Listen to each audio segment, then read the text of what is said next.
যখন গোপালগঞ্জে এনসিপির নেতৃবৃন্দ আটকা পড়ে গেলেন ডিসি অফিস এসপি অফিসে তাদেরকে রেস্কিউ করার জন্য সরাসরি গুরুত্বপূর্ণ জায়গায় আমাদের আমির জামাত নিজেই মনিটর করেছেন, কথা বলেছেন। আমার সাথে কথা হয়েছে, উনি এনসিপি নেতৃবৃন্দের সাথে কথা বলেছেন, তারা আমাদের সাথে কথা বলেছে। ফ্যাসিবাদ বিরোধী আন্দোলনে যারা রাজপথে ছিলেন, যারা জুলাই অভ্যুত্থানের চেতনা লালন করেন, তাদের উপর এই জাতীয় যে কোনো ফ্যাসিবাদী হামলাকে রুখে দেওয়ার জন্য জামাত ইসলামী দৃঢ় প্রতিজ্ঞ আছে। তাদের পাশে আমরা থাকবো। গোপালগঞ্জের ইস্যুতে আমরা তীব্র নিন্দা এবং ক্ষোভ প্রকাশ করেছি। গতকালকে তাৎক্ষণিকভাবে বাংলাদেশ জামাত ইসলামী রাজধানী ঢাকা সহ সারা দেশে আমরা বিক্ষোভ মিছিল করেছি।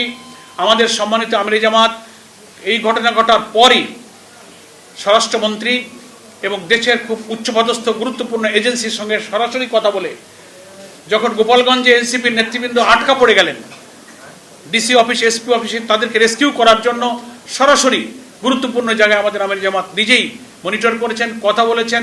আমার সাথে কথা হয়েছে, উনি এনসিপি নেতৃবৃন্দের সাথে কথা বলেছেন, তারা আমাদের সাথে কথা বলেছে। ইলেকট্রা রেফ্রিজারেটর, খাবার তাজা তো জীবন তাজা।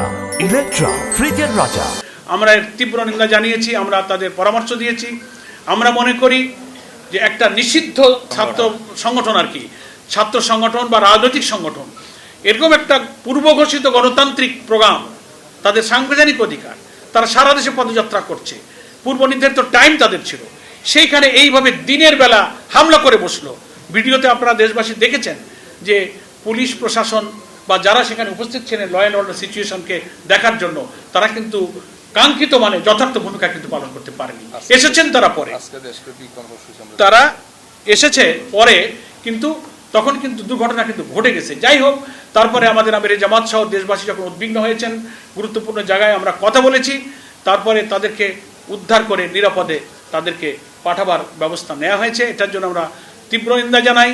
এবং বিস্ময়ের ব্যাপার যে সশস্ত্রভাবে গোপালগঞ্জের সেই সব জায়গাগুলোতে তারপরও তারা যে মিছিল করেছে, বিক্ষোভ করেছে, ডিসি অফিসে এসপি অফিসে হামলা করেছে, কারাগারে হামলা করেছে, এটা খুবই ন্যাক্কারজনক। এর আমরা তীব্র নিন্দা জানাই। এবং এই অবস্থা নিরসন হওয়ার জন্য আজকে সারা দেশে জামাত ইসলামী বিক্ষোভ দিবস ঘোষণা করেছে। সারা দেশের সকল মহানগরী জেলাতে আমরা বিক্ষোভ মিছিল করব। আমরা পত্রিকায় স্টেটমেন্ট করেছি, আমির জামাত ফেসবুকে তার গুরুত্বপূর্ণ স্ট্যাটাস দিয়েছেন, সবই হয়তো আপনারা দেখেছেন।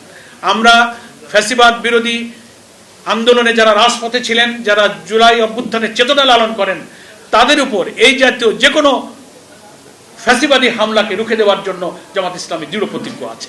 তাদের পাশে আমরা থাকবো।